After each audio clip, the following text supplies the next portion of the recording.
Berkeley, California is the foodie capital of maybe the world, and one of the most distinguished residents of Berkeley who knows more about food and agriculture and nutrition policy than anybody I have ever met is Michael Pollan, who is my guest today. Michael is the author of The Omnivore's Dilemma, The Botany of Desire, and a lot of other books that have explained to America what food policy actually ought to be, what it is, why it is so wrong-headed, where we need to go in terms of a nation and in the world.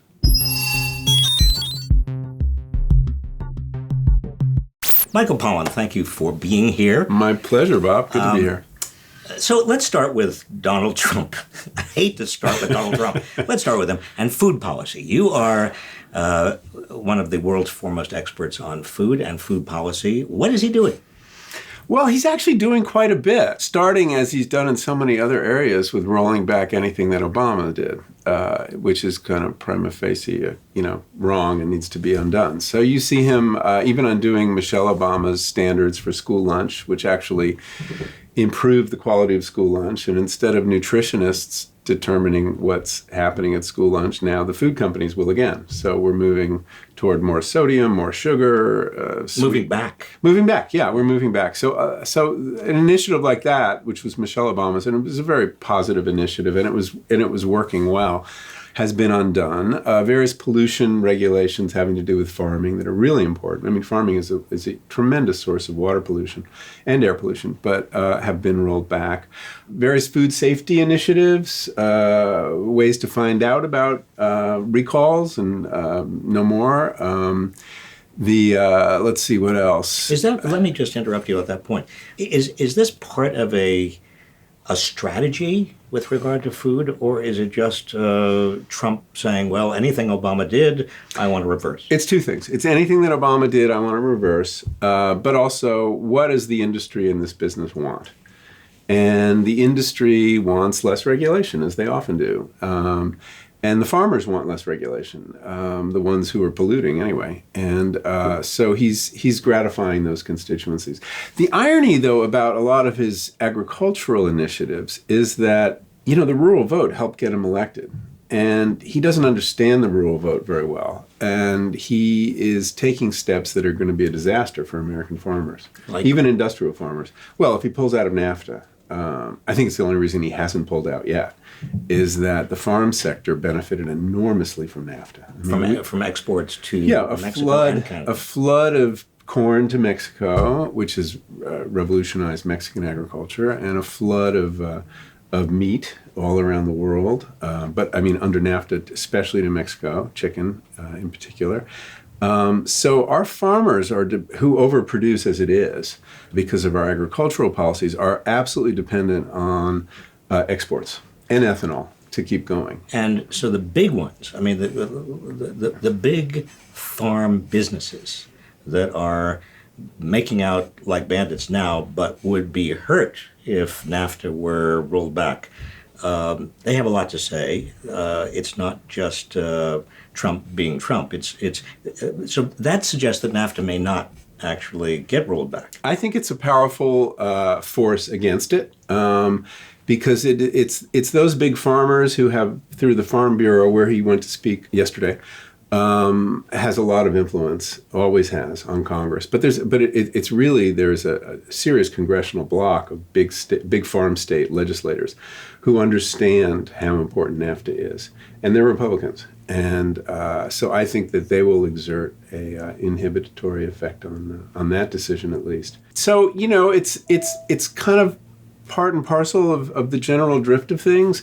But he's been careless about the farm vote, too. I mean, the last cabinet secretary appointed was Sonny Perdue. They went months without anyone from the administration even visiting the building. Farming is just, Donald Trump doesn't understand farming. And he should get up to speed on it if he hopes to get reelected. Do the big producers, I'm not talking about the small farmers the big producers, the big corporate farmers, the big food processors, they presumably have a direct line into the Trump administration. But what about the small farmers? What about the real farm vote, which presumably is much smaller than the big Yeah, well, there's lots of different blocks within farming. I mean, you have, big industrial commodity farmers who are heavily dependent on the Farm Bill, and they get very large checks from the government every year in the form of both crop insurance, which is really where we moved the whole subsidy. It used to be direct payments. Now we have some of those, but now we insure you against either loss of crop or loss of income even. It's an amazing giveaway. And that great giveaway, excuse me for stopping Yeah. you, but that giveaway presumably is not going to be in any way affected by the huge deficit, 1.5 or $2 trillion that No, you watch. I mean, with all the deficit concern that'll be focused on entitlements, it won't be focused on crop insurance. Right. And the reason is that those farm state legislators, and also, frankly, Trump, has essentially turned over legislation to Congress. So he's not going to, I don't think he's going to get involved in writing the next farm bill where all these incentives and disincentives live. So he's going to let the usual suspects on the House and Senate Ag committees write the bill, and they're going to keep intact. And I don't think he'll make any noise about it. He'll try to cut food stamps. And he's proposed, I think, a 25% cut in work requirements and things like that. But no, I think that essentially the infrastructure that supports industrial farming in this country, with the exception of NAFTA, probably doesn't have to worry very much. But the smaller farmers, yeah. Yeah, I want to go to small farmers. But on food stamps, I was always under the impression, perhaps naively, that Big Ag liked the food stamp program. Yeah, they do. So if he's going to cut food stamps... Yeah. Well, who will howl? I actually think who howls about that is Walmart and the grocers. I mean, the percentage of Walmart's income that comes from food stamps is enormous. They redo their inventory the fourth month of every the fourth week of every month because the food stamps have run out and nobody's shopping. Their clientele. So I think, he'll have some pressure about that, as he will about all the entitlements. And I don't know how he's going to navigate that.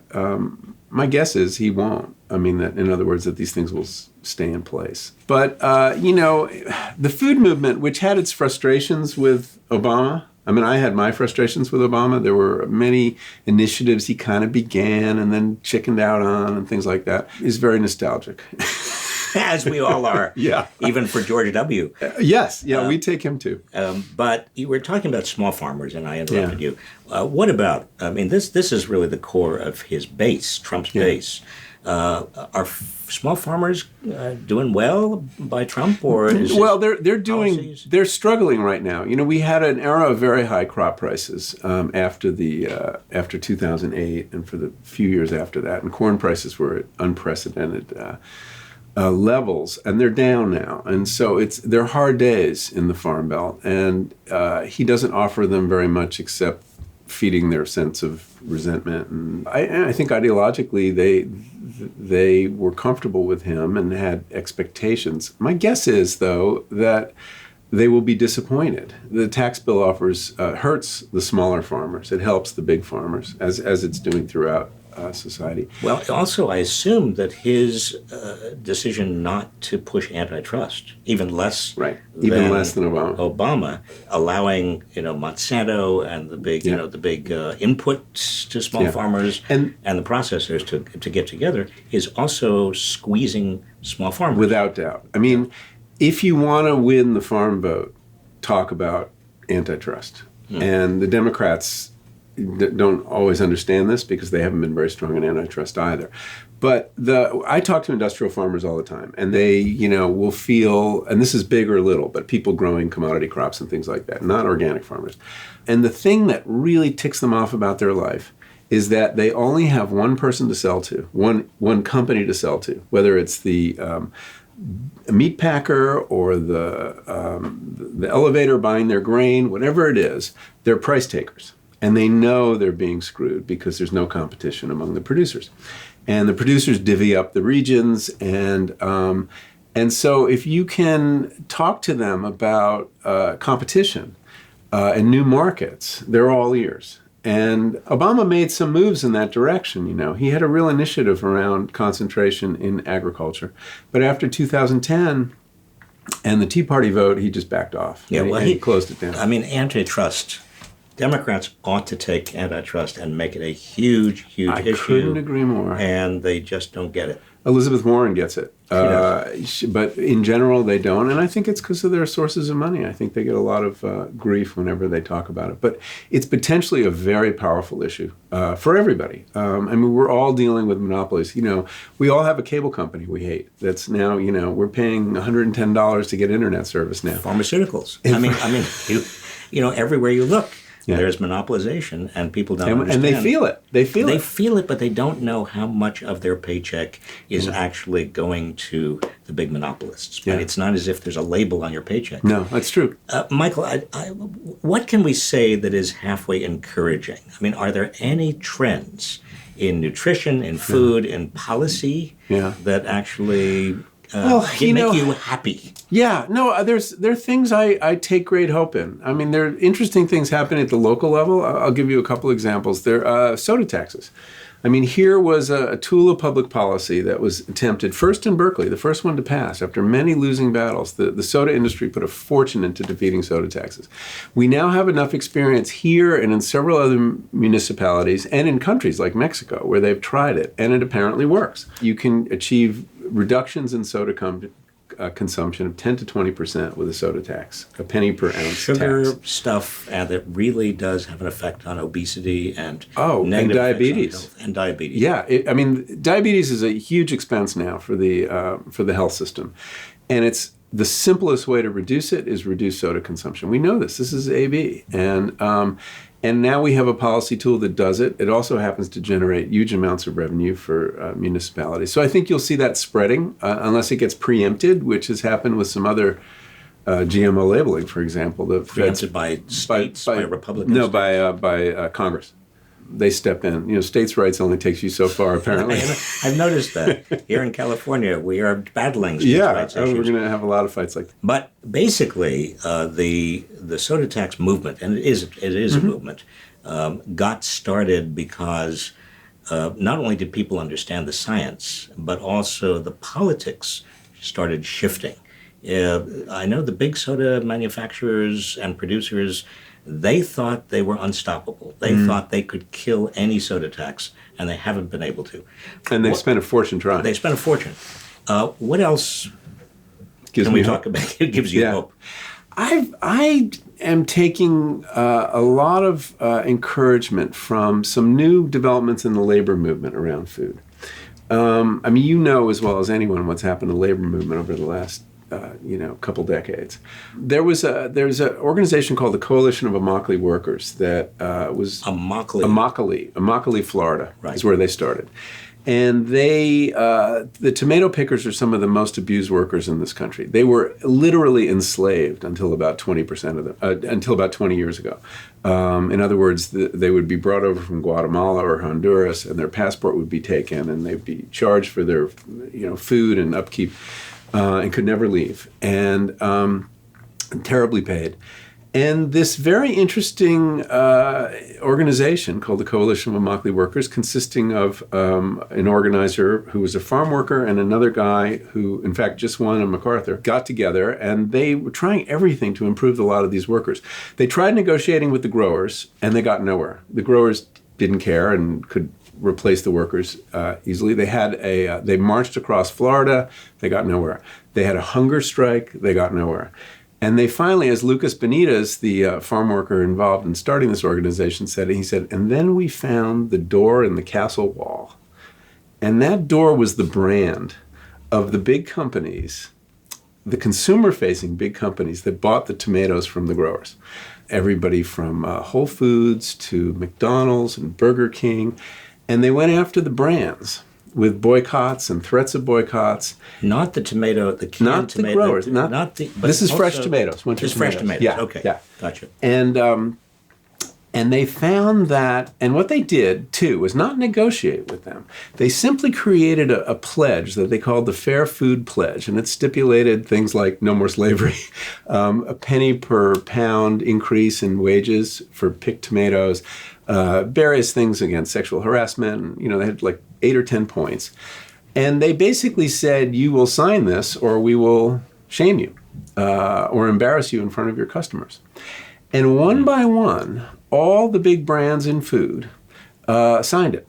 And there are all these enforcement provisions, and it's working. That's so interesting, Michael, because the big companies are spending a fortune on their brand image. That's right. I mean, this is a huge expenditure. More than ever before, because advertising, they don't know how to do the advertising. So it's the brand image. And if you can organize or even threaten a consumer boycott and hurt that brand image, it's the Achilles heel. It's the Achilles heel of American capitalism. They're not afraid of the government anymore, but they're afraid of their consumers attacking their brand. And so they picked up on that. And then an organization in New England called Migrant Justice, I think it's called, organized to do the same thing with Ben & Jerry's, who, a supposedly progressive company, buying milk from dairies that were using lots of undocumented workers and paying them awfully. And they just won that a couple months ago. And the same Immokalee? No, it's a spin-off group, but the same idea that you sign our pledge. And if you don't, anyone who violates that pledge, you have to stop buying milk from them. So this is a part of a quiet grassroots part of the labor movement. Yeah. That is and it's gaining, a new model. Yeah. I mean, I think you don't go after your employer, actually. You go after the brand that is involved with your employer, and you don't negotiate. You create your pledge and push everybody toward it.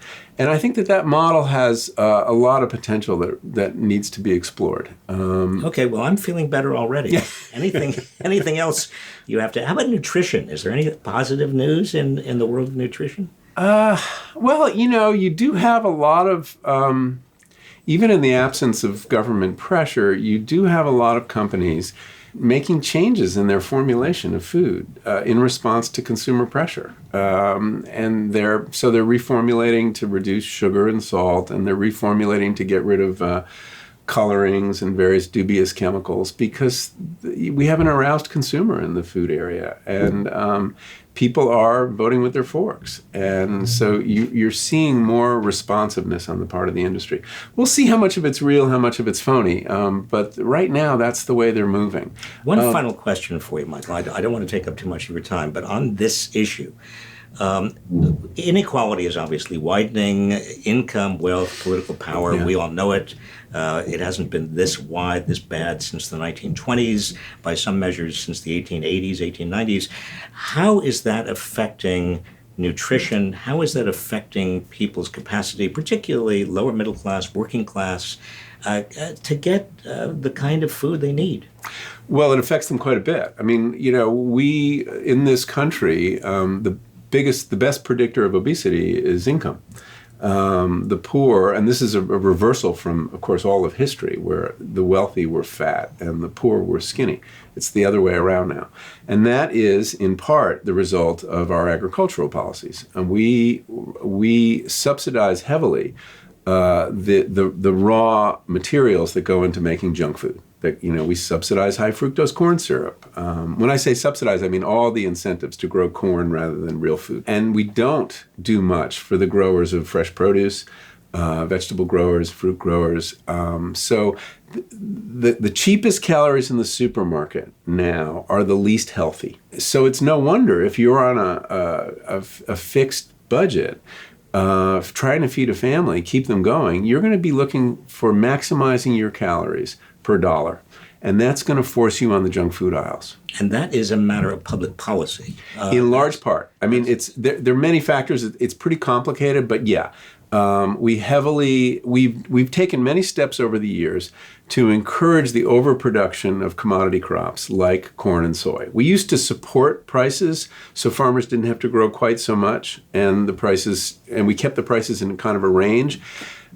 Beginning with the Nixon administration, we changed these policies. We started direct payments to farmers, encouraging, and we let them dump excess on the market rather than putting it in a granary. We used to have something called the ever normal granary. When there was too much grain around, the government bought it. When there wasn't enough grain around, the government sold it. And they were able to keep prices in a certain range, which was, in general, better for our nutritional health. And that was changed. And I doubt we'll ever go back to a system. Well, I was looking for an opportunity to say something positive. Another positive note that, but you don't think we could go back? No, I mean, we'll have to figure out another way to do it. But I think what we could do is figure out ways to create incentives for farmers so that they're not just growing corn and soy. Those are the big raw materials of junk food. So that they're more diversified. If we rewarded farmers, whether through their crop insurance premiums or direct payments or whatever, to diversify, to get beyond corn and soy as the great rotation in the Midwest and add a couple crops. If you diversified the farms, you would diversify the diet.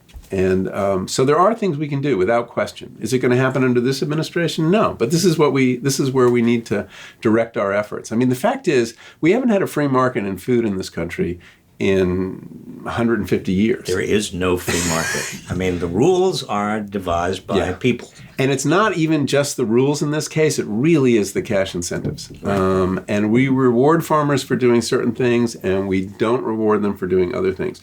So if we made those rewards, if we subordinated that regime to our interests as a public, which is in health, public health, and environmental health, we would have a whole other set of incentives. Right now, the main incentives are to maximize production, which doesn't even benefit the farmers. It hurts the farmers. It benefits the buyers. It benefits Coca-Cola. It benefits Tyson, the buyers of all that corn and soy.